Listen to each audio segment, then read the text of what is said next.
Opus TV. Amigos, bienvenidos una vez más a Opus TV y en esta ocasión nos recibe la Facultad de Música. Estamos aquí en la sala de ensayos orquestales de esta institución y hoy vamos a platicar con José Enrique Guzmán, arpista. Él reside aquí en Nuevo León, ya lo conoceremos más adelante. También tenemos mucha música para todos ustedes, así que comenzamos en esta ocasión con Opus TV.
Bienvenidos a una emisión más de Opus TV, aquí en Canal 28. Tenemos un invitado muy especial, mi compañera Valeria Rubí y un servidor, Gerardo Cortés. Estaremos a lo largo de estos 60 minutos presentándoles algunos aspectos muy importantes de la música, de la arpa y de nuestro invitado de este día. Valeria Rubí, aquí estamos. Así es, Gerardo. Bienvenidos amigos, bienvenidos una vez más a Opus TV y saludo con mucho gusto al maestro José Enrique Guzmán. Maestro, bienvenido. Muchas gracias. Muchas gracias. Maestro, pues nos acaba de interpretar una pieza muy interesante de Isaac Albéniz, Torre Bermeja. ¿Por qué decidió tocar esta pieza en esta ocasión? Bueno, Isaac Albéniz fue un compositor que fue pianista, pero español, y se inspiró en la música folclórica de España. Y la guitarra es un instrumento muy importante para la música tradicional española. Entonces, mucha de su música está inspirada en los arpegios de la guitarra. Entonces, los guitarristas han hecho muchas transcripciones de sus obras, por ejemplo, el Asturias, esta Torre Bermeja, que en realidad forma parte de un ciclo de piezas que se llaman piezas características para piano. Y en el arpa es muy interesante porque como también tiene este juego de cuerdas punteadas como la guitarra, entonces da un poco ese efecto también de la guitarra. Y lo que toqué es una transcripción de un arpista español muy famoso, Nicanor Zabaleta, que hizo muchas transcripciones de compositores españoles, de Albéniz, de Granados, de Tárrega. Entonces es una pieza, digamos, en el arpa suena una cosa intermedia entre piano y guitarra. Ok, pues acá tenemos a un guitarrista también que ya nos puede ahí contraponer lo que sería el sonido de la guitarra con el sonido del arpa, que bueno, finalmente el maestro ya lo mencionó, ambos son instrumentos de cuerda punzada, entonces tienen ahí pues ciertas características que los unen. Sin embargo, cada uno tiene sus especificaciones, ¿no? El arpa es un instrumento bastante particular y bueno, ya hablaremos más adelante acerca de todos los elementos que conforman el arpa. Sin embargo, es un instrumento que tiene muchísima historia, maestro, ¿no es así? Sí, es un instrumento muy antiguo. De hecho, yo creo que de los instrumentos más antiguos se han encontrado pinturas rupestres en cavernas donde se tocaba ya el arpa. Y quizás se debe al uso del arco y la flecha, el arco que es una cuerda tensa, y yo creo que descubrieron que emitía un sonido, ¿no? Entonces ese es el principio básico del arpa, es una cuerda tensa y que produce el sonido. Estaremos de acuerdo que es un instrumento, digo, que en la situación de la iconografía entre mágico, entre deidades y entre algunas otras cosas más. Sin embargo, su situación característica, dado nuestro país, México, tiene una línea folclórica muy interesante acá por el lado del Golfo de México, que sin lugar a dudas nos da ese contexto muy especial, claro, que es muy llamativo para la gente. ¿Cómo podríamos pues, prácticamente dirigirnos hacia el público que nos está viendo? ¿Cómo acercarnos a este instrumento? Sí, claro, los españoles trajeron el arpa por Veracruz y por toda la costa. Y bueno, como ya sabemos, la mezcla ahí de culturas que hubo, se desarrolló un tipo de música pues muy alegre y entonces en México el arpa folclórica se conoce mucho porque se escuchan estos grupos, ¿no? Ya si nos venimos hacia el norte es muy poco conocida en realidad. Así es. Pues ya continuaremos hablando más acerca de este instrumento y de esta música que, bueno, también tenemos ahí algo de música tradicional mexicana. Por lo pronto vamos a hacer una pausa y continuaremos con más de Opus TV.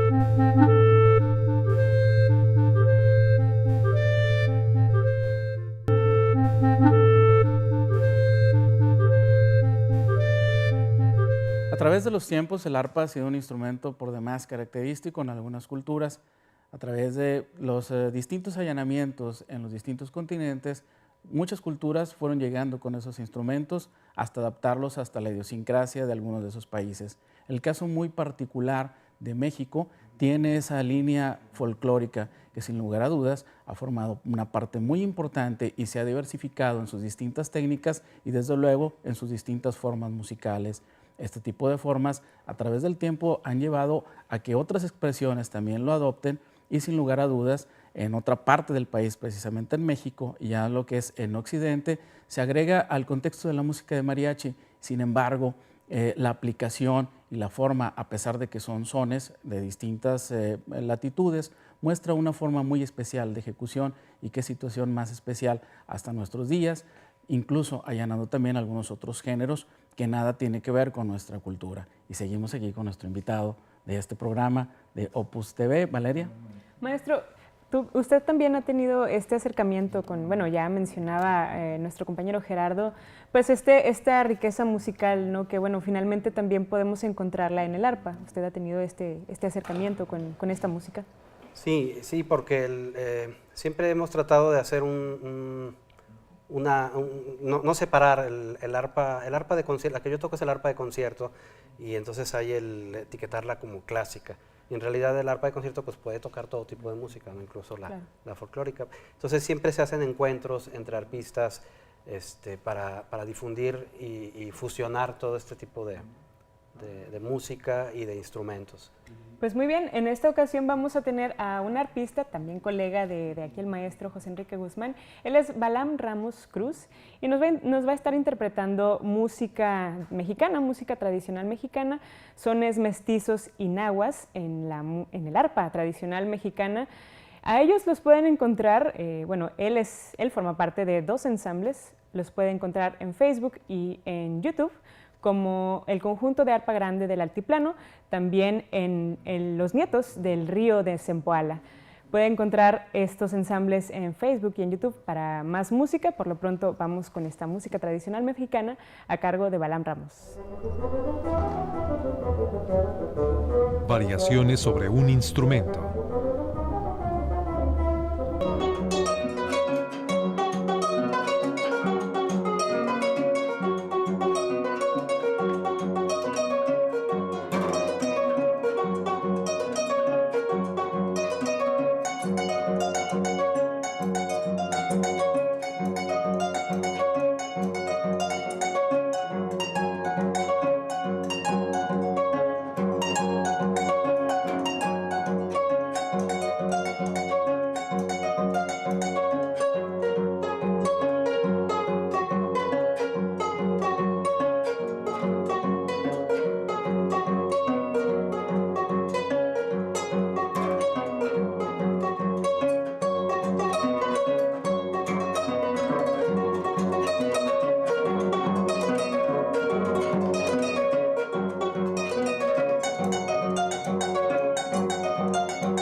Agradecemos una vez más a Balam Ramos Cruz, quien nos estuvo interpretando música tradicional mexicana con instrumentos tradicionales mexicanos.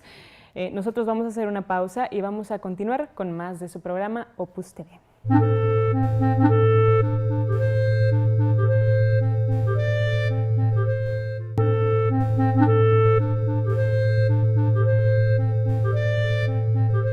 Continuamos con la entrevista con el maestro José Enrique Guzmán, arpista, y seguiremos todavía en nuestro programa platicando y desde luego presentando demás música. Seguimos aquí con el maestro Valeria. Así es, maestro, pues leyendo su currículum, yo creo que es bastante importante señalar que usted sale del Conservatorio Nacional de Música. Bueno, este lugar es una institución que ha formado a muchísimos músicos y bueno, usted es uno de ellos. ¿Cómo es que llegó hasta este conservatorio? Bueno, yo entré al conservatorio a estudiar piano y como el salón de piano estaba junto al del arpa, siempre que pasaba escuchaba el arpa y me gustó mucho, entonces me cambié al arpa y efectivamente en esa época era la única escuela en México que, bueno, esa y la Nacional de Música de la UNAM que daban la carrera de arpa. Y bueno, sí, efectivamente el conservatorio es una institución muy, muy importante, ¿no? Y finalmente, hace rato mencionaba como esta relación que tiene el piano con el arpa, ¿no? De, bueno, tiene ahí ciertas ondas Sí, de es muy arpegios. parecido, es muy parecido. Se lee igual que el piano en dos claves y de hecho el piano tiene una arpa dentro. Claro. Nada más que no la vemos bueno, en el piano es un mecanismo de martillos que golpean la cuerda y en el caso del arpa son punteadas, o sea, se rasga la cuerda. Claro. Maestro, hablando acerca del repertorio, bueno, finalmente el piano es un instrumento para el cual se han escrito muchísimas obras, hay muchísima música para este instrumento, pero el arpa, pues muchas veces quizá están estas transcripciones, ya hablábamos de transcripciones. Sí. ¿Qué otro repertorio es importante para esto? Bueno, el repertorio del arpa se debe a la evolución del instrumento, de la construcción del instrumento. Durante la época del barroco, del clasicismo, incluso del romanticismo, todavía el arpa no estaba diseñada con el sistema de pedales dobles, entonces era poco versátil, o sea, podía tocar muy poca música. Entonces hay muy pocas obras importantes del barroco, te podría mencionar el concierto de Händel, Mozart escribió el concierto de flauta y arpa, pero son obras así muy características. muy especiales. Y esta obra que nos va a interpretar a continuación, Nubes Blancas de Ludovico Einaudi. ¿De qué se trata esta Bueno, pieza? este compositor es contemporáneo, él todavía vive, es un compositor italiano, también es una transcripción, porque él es pianista, y es muy interesante porque podríamos decir que entra en la categoría de música minimalista. Okay. Pero el lenguaje que utiliza es muy arpístico, ¿no? De hecho, hay una arpista holandesa muy famosa que grabó toda su música y por eso me gustó a mí. Muy bien, pues vamos a escuchar ahora Nubes Blancas de Ludovico Einaudi en la interpretación de nuestro invitado de hoy, José Enrique Guzmán.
Amigos, acabamos de escuchar de Ludovico Einaudi Nubes Blancas en la interpretación de nuestro invitado de hoy, José Enrique Guzmán, con quien ya hablaremos más adelante. Por lo pronto, vamos a presentarles un instrumento que es bastante interesante porque nace por ahí del siglo X y en este momento está resurgiendo con diferentes compositores, con diferentes músicos, bandas de rock. Esta es la zanfona. Los instrumentos. En el mundo de la música existen diversos instrumentos reconocidos a nivel mundial por sus bellos sonidos. La guitarra, el violín, la flauta, el piano, entre muchos otros. Pero, ¿conoces la zanfona? La zanfona, también conocida como vihuela de rueda, hurdy-gurdy, sinfonia o zanfonia, es un instrumento perteneciente a la familia de los cordófonos frotados. Su origen data del siglo XII y se interpretaba en la música religiosa. Fue hasta el siglo XVI cuando se popularizó a través de las interpretaciones de trovadores y juglares. Similar a un violín mecánico, cuenta con una manivela giratoria que da como resultado la vibración de varias cuerdas por la fricción generada por una rueda enresinada, la cual se encuentra dentro de la caja de resonancia del instrumento. En su historia, la zanfona ha logrado y perdido el interés de las personas. Durante el Renacimiento, consiguió posicionarse como un instrumento popular, pero a finales del siglo XVI quedó relegado a un segundo plano. El rococó francés le devolvió la fama y se modificaron de nuevo tanto su forma como su mecanismo. Además, logró extender su uso a los países del este de Europa. Pese a esto, poco a poco volvió a quedarse en segundo plano, hasta casi su extinción. Actualmente es un instrumento desconocido para la mayoría de las personas a nivel global. Y aunque su sonido es digno y vale la pena escuchar, la zanfona es un instrumento tanto difícil de tocar como complejo de afinar y cuidar. Ahora lo escuchamos interpretado en la música clásica, la tradicional, el pop y el rock.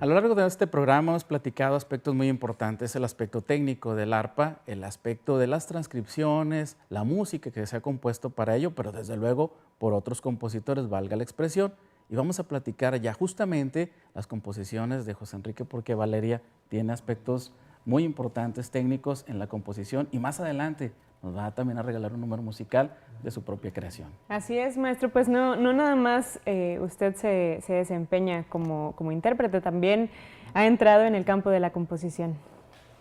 Sí, bueno, ha sido, no he sido nada más compositor, ha sido un poco por encargos. Las primeras piezas las escribí, bueno, la primera pieza la escribí para un concurso de composición, para un encuentro latinoamericano de arpa, y después han sido comisiones de obras, sobre todo para los concursos de arpa que se hacen a nivel nacional.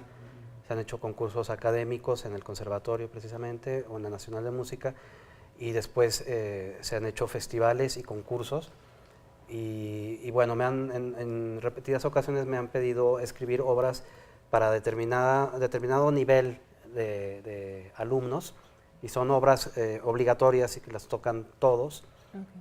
Okay. Maestro, muchos relacionamos después el sonido del arpa con algo angelical o con algo celestial, ¿no? ¿Tiene usted esta clase de relación? Dice, bueno, voy a escribir música celestial, ¿no? No piensas tanto eso. Sí, es cierto. Claro. Yo lo que siempre les digo, porque cuando me dicen, ay, es que la música de arpa es tan relajante, tan suave, les digo, sí, pero es suave escucharla y relajante, pero tocarla no, porque claro, las cuerdas son duras y entonces, digo, hasta me salen callos, ¿no? Y requieren fuerza. Entonces, del lado del intérprete, pues no tiene mucho, no es muy angelical. Y no le toca, maestro, pero que le digan, es usted un ángel, sí, tocando el arpa. O también que parece que estoy en el cielo cuando escucho la arpa. Claro. Maestro, pues también ha estado participando en diferentes pues, producciones discográficas también. Algunas han sido de su autoría. ¿Nos puede platicar un poco acerca de esta trayectoria que usted ha tenido? Sí, claro. Mira, el primer disco que grabé, 5 siglos de música para arpa, es música de repertorio tradicional, abarcando 5 siglos más o menos. El otro disco que fue gracias a una beca de Conarte, una producción musical sobre música mexicana, de obras originales escritas para arpa desde el siglo XIX y XX, y eso se llama precisamente Arpa de Los Ángeles, porque así se llama una de las primeras obras que se escribieron para arpa de concierto en México, precisamente hablando de Los Ángeles. Y después grabé un disco de música navideña, también más de corte música navideña latinoamericana.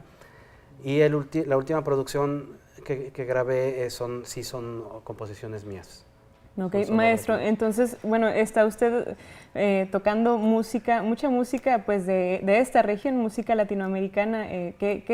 ¿Cuál es su interés entonces por esta música y por qué no ir, digamos, a otro continente, ¿no? Por otra música. Claro, yo creo que es parte de la labor de un arpista mexicano, precisamente, claro. Es rescatar el repertorio, enriquecerlo y precisamente ir a difundirlo a otros países, ¿no?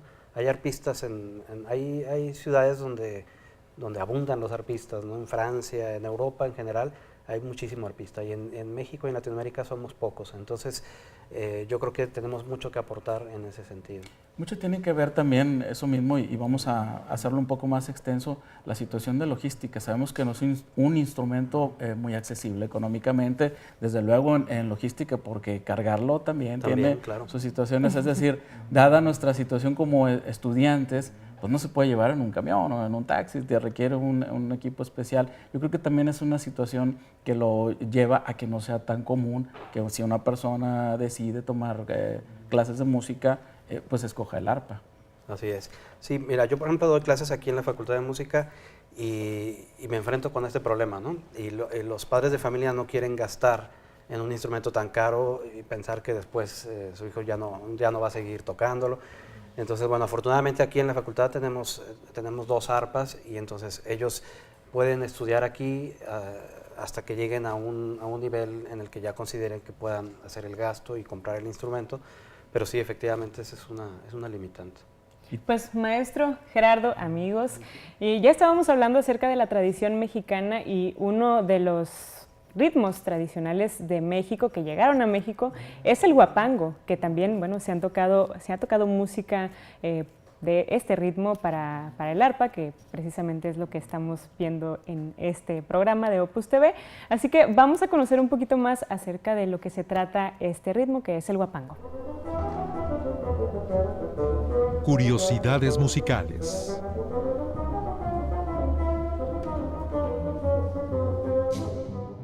Seguramente has escuchado alguna o muchas veces esta música. El huapango de José Pablo Moncayo es una de las obras sinfónicas mexicanas más reconocidas en el mundo, ya que está fuertemente relacionada a la cultura nacionalista del país. Pero, ¿sabes qué es un huapango? La obra se basa en canciones como el Siquisiri, el Bajalú o el Gavilancillo, sones de Veracruz. El huapango, como género musical, está basado en un compás ternario y su desarrollo se originó en Veracruz, en la zona de la Huasteca, en las rancherías y comunidades pequeñas. Allá donde se conserva la tradición, el término huapango se refiere a una fiesta y la música se le conoce como petenera, uno de los géneros más antiguos que surgen del mestizaje. Genéricamente se le conoce como son jarocho o huapango. Hay también un huapango norteño. Se baila rápido y se toca con acordeón, bajo sexto, tololoche, tambora y clarinete o saxofón. En Nuevo León, los huapangos difieren de los huastecos en su compás, ya que es binario, lo que le da un carácter muy similar a la polca. En los mariachis pueden escucharse la vihuela, el guitarrón o el violín. Tiene un ritmo sincopado y es similar al son jalisciense. El más conocido es el son de la negra.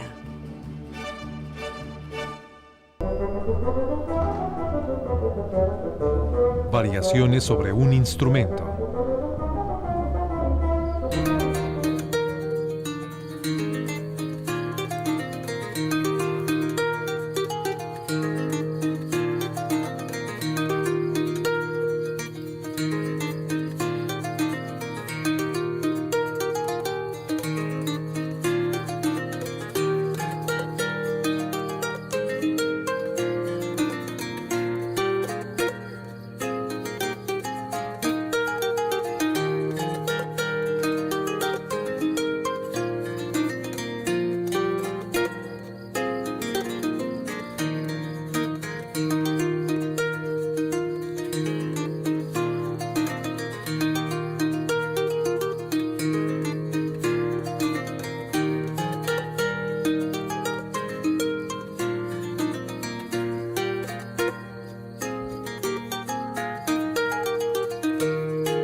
Agradecemos de forma especial al músico Rayeri por permitirnos presentar este video, Abelao.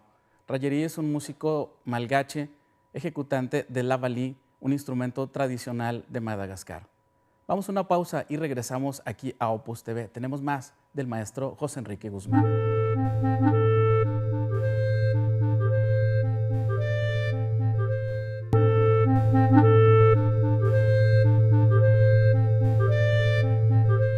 Pues bien amigos, lo que platicábamos en los bloques anteriores, precisamente el aspecto de la composición es lo que ya vamos a abordar, aparte de algunas otras cosas más que nos tiene preparado el maestro José Enrique Guzmán. Y Valeria, yo creo que vamos a entrar en materia. La composición es un aspecto muy importante. ¿Y qué se hace actualmente para arpa? Sí, casi no hay la combinación de arpista y compositor. La mayoría de los compositores no conocen bien el arpa, entonces ese es un problema, tiene que haber un trabajo en conjunto, compositores y arpistas. Y eso es parte de lo que yo estoy tratando de hacer, es decir, que yo que hago las dos cosas, poder enriquecer también esto, ¿no? Maestro, ¿ha dado usted algún curso acerca bueno, del funcionamiento del arpa? Porque vemos ahí que tiene pues los pedales, ¿no? Que bueno, tienen ahí su chiste. Sí. Todo el mecanismo del arpa pues es algo bastante particular. ¿Usted ha participado de esta forma con alumnos, con compositores? Sí, sí hemos hecho ya algunos cursos, tanto aquí en la facultad como en la superior y también en conjunto con el Centro de Compositores de Conarte. Sí, porque efectivamente el arpa es un instrumento que tiene una cantidad de recursos técnicos, instrumentales que no son conocidos y que es muy interesante para que los compositores también se animen a escribir más música para el arpa. Claro, porque muchas veces lo que hace el arpa pues es a veces acompañar, por ejemplo, a la orquesta, ¿no? Un repertorio de solista pues es, digamos, algo pues poco conocido, ¿no? Sí. Maestro, precisamente en este tema, usted ha participado también dentro de la orquesta, ¿no? Ha sido principal de la Orquesta Sinfónica de la Universidad. ¿Cómo es ese acercamiento, ¿no? de arpista como en la orquesta, ¿no? Pues es una experiencia muy, muy interesante. El arpa es un instrumento que, bueno, aquí lo vemos grande, pero dentro de la orquesta el sonido del arpa es más débil en comparación a otros. Entonces, normalmente tiene uno que hacer el trabajo de hacerse escuchar, sobre todo cuando tocas como atrilista, o sea, como parte de una. De repente tenemos solos y ahí nos escuchamos como en el guapango, precisamente. Claro. Pero pues es que también son solos muy característicos, claro. ¿no? El arpa, bueno, se escucha, uno sabe cuando ahí está el arpa, ¿no? Algunos de los solos característicos, maestro, que usted diga, este solo del arpa en esta obra. Sí, ¿no? por ejemplo, el famoso, el Vals de las Flores del Cascanueces, claro. La introducción que es muy larga, pues es de los más famosos, ¿no? Maestro, y ahora en la contraparte, usted como músico solista, ¿cuál es, digamos, la diferencia, ¿no? De ahora ser músico solista y usted tiene el escenario para usted solo? Sí, bueno, una cosa solista acompañado con orquesta, por ejemplo. Claro. Bueno, ahí es muy interesante porque pasas al frente y entonces la orquesta ya es tu acompañamiento y entonces ahí ya no se batalla tanto en esto de hacerse escuchar, pero es un trabajo difícil, ¿verdad? Porque requiere, pues aparte de conocer muy bien la obra, saber interpretarla bien y poder entenderse con el director, con tus tiempos y esto. Maestro, pues es que también es algo muy importante que yo creo que se adquiere solo, ¿no? La parte de la musicalidad, ¿no? A lo mejor hacer una frase musical, terminarla de cierta forma, frasearla pues de cierta forma. ¿Eso usted cree que se hace solo o en conjunto o cómo es que se llega a esa musicalidad? Pues es algo que se adquiere con el tiempo. Bueno, obviamente hay gente muy talentosa que ya lo trae de manera natural y otros que lo vas como madurando con el tiempo y precisamente a base de estar tocando mucho con orquesta, de estar escuchando lo que hacen otros músicos. Maestro, y también en colaboración de, digamos, música de cámara, ¿no? Claro, también, porque muchas veces hacemos la función de acompañar, por ejemplo, arpa y flauta o acompañar a algún cantante y entonces también aprendes mucho de eso. Sí. Pues muy bien, ahora vamos a conocer la parte de compositor de usted, maestro, que bueno, ahora nos va a interpretar una pieza que es de su autoría. ¿Esto es Angelus? El Angelus, sí. ¿Qué es este Angelus para usted? Bueno, esta pieza, primero la escribí hace algunos años y la grabé en el disco navideño, digamos, es la única pieza que yo compuse. Pues es una pieza que da la idea del Angelus, que tiene esa parte de la aparición del ángel y la anunciación, y después una parte meditativa. Entonces la pieza tiene esas dos partes, una parte sorpresiva, alegre, que es de los ángeles, y una parte meditativa. Que era precisamente lo que estábamos platicando, la cuestión del motivo, y pues bueno, pues vamos a disfrutarlo porque la verdad es algo que les tenemos preparado aquí a nuestros televidentes de este programa Opus TV. Así es, pues vamos a escuchar a continuación a nuestro invitado de hoy, José Enrique Guzmán, interpretando Ángeles.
Pues después de haber disfrutado esta genial y magistral interpretación de esta composición del maestro, seguimos aquí platicando ya para esta última parte de nuestro programa y algunas otras cosas que nos tiene de sorpresa el maestro, Valeria. Así es, pues no hemos platicado una de las aficiones del maestro, ¿no? Que bueno, y creo que algunos músicos esconden ahí ciertas aficiones, ¿no? Maestro, la repostería.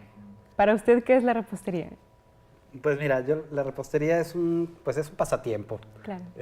Pero yo creo que sí hay una relación muy grande porque finalmente es arte, ¿no? La gastronomía debería de considerarse también un arte.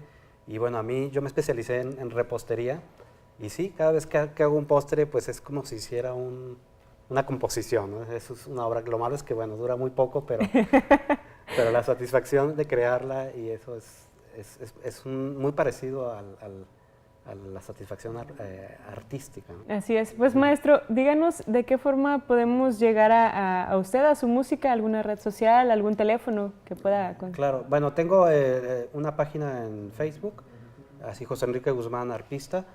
Muy bien, pues estuvo con nosotros el maestro José Enrique Guzmán y es así como vamos a concluir hoy en esta ocasión con su programa de Opus TV. Gerardo. Gracias por habernos acompañado. Esto fue Opus TV.